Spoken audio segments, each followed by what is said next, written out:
ከመጻሕፍት ገጾች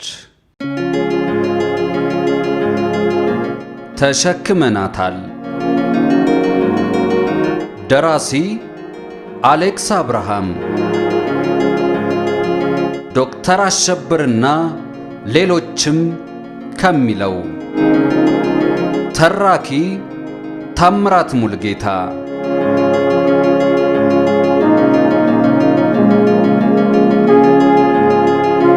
ከመጻሕፍት ገጾች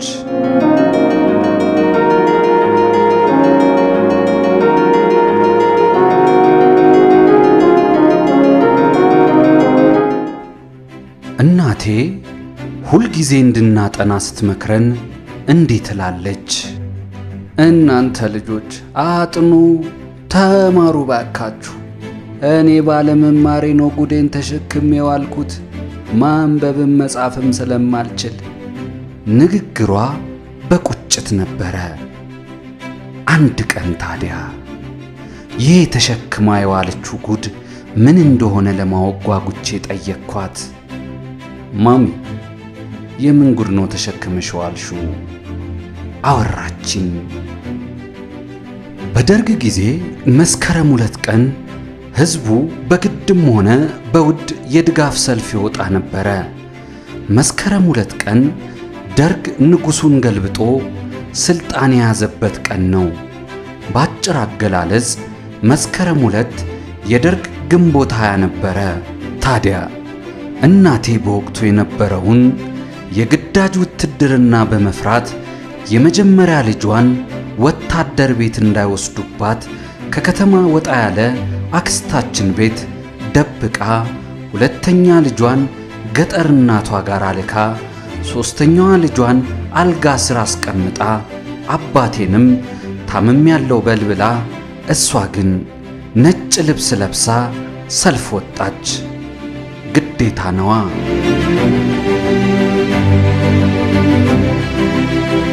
ቀበሌ ስትደርስ ሴት ወንዱ ያለውን ለብሶ ተሽቀርቅሮ ቀበሌውም በተለያዩ መፈክሮችና በባለቀለም መብራቶች አጊጦ ጠበቃት። የቀበሌው የኢሴማ ኃላፊ የነበረች ሴት ባለእጀታ የጣውላ ሰሌዳ ላይ ተጽፈው የተዘጋጁ በመቶ የሚቆጠሩ መፈክሮችን ለእናቴ እያሳየቻት ምረጪና አንዱን ያዢ አለቻት።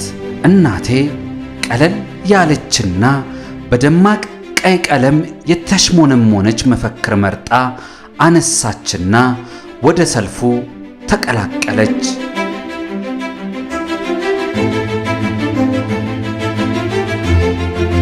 ከለበሰችው የሚያምር አበሻ ቀሚስና ከራሷም ቁንጅና ጋር ተደምሮ የኦሎምፒክ መክፈቻ ላይ ኢትዮጵያ የሚል ምልክት ይዛ ሰልፉን የምትመራ ቆንጆ የአበሻ ሴት ትመስል ነበረ። በዕለቱ መስቀል አደባባይ እናቴን በርካታ ሰዎች በግርምትና በአድናቆት ሲመለከቷት ዋሉ። ታዲያ በዚያ ሰሞን ማታ በቴሌቪዥን ደጋግመው እናቴን ከነመፈክሯ ያሳዩት ጀመረ። ምን ይሄ ብቻ! ዓመቱን ሙሉ ፎክረውም እናቴን ማሳየት፣ ኢህአፓ ብለውም እናቴን፣ መኢሶ ብለውም እናቴን፣ ቀይ ሽብር ብለውም እናቴን፣ ጓድ ሊቀመንበር ተናግረው ሲያበቁም እናቴን ማሳየት። ጭራሽ ብሔራዊ ውትድርና ተብሎ ምድረ ወጣት ሲጎርፍ የብሔራዊ ውትድርና አገር አቀፍ አርማ የእናቴ ፎቶ ሆኖ በየቦታው ተለጠፈ።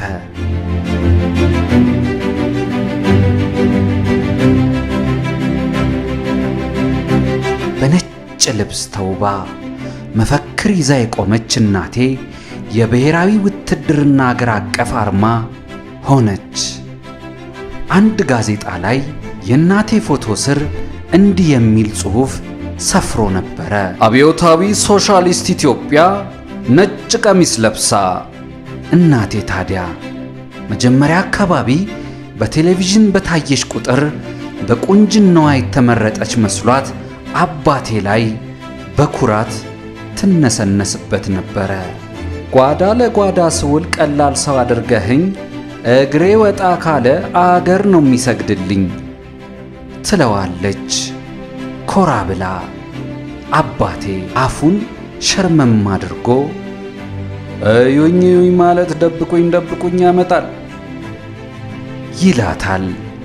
የቅናት ወሬ ነው ይሄ ትልና ሆን ብላ ለማበሳጨት በቴሌቪዥን ደጋግሞ የሚታየውን ምስሏን አተኩራ እየተመለከተች አንዲት ፍሬ ልጅ እኮ ነኝ ትላለች።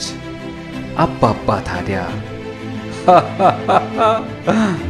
ብሎ በረጅሙ ይስቅና ሰልፍ ላይማ መንግስትም አንድ ፍሬ ነኝ ነው እኮ የሚለው ይላል።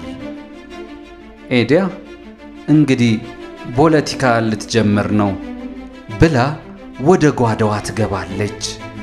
ይሁንና እናቴ የቆየች በቴሌቪዥን መታየቱና ስለ እርሷ መወራቱም ሲደጋገምባት ፈራች።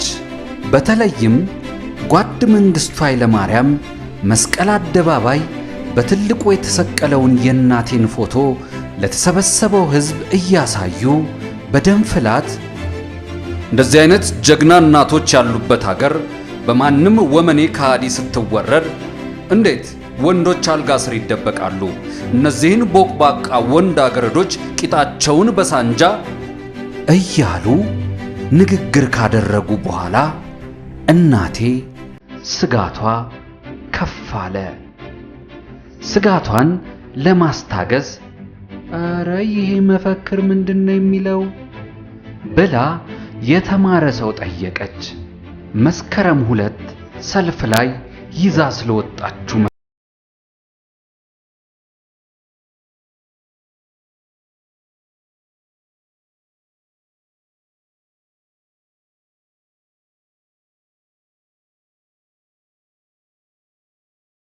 ጽሑፍ ሚያዝያ ላይ ምንድነው ብላ ጠየቀች።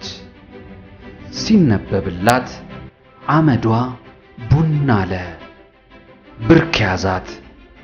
መፈክሩ እንዲህ ነበር የሚለው የአብዮት ጠላቶችን ለማደባየት እኛ እናቶች ልጆቻችንን ካስፈለገም ባሎቻችንን በደስታ እናዘምታለን።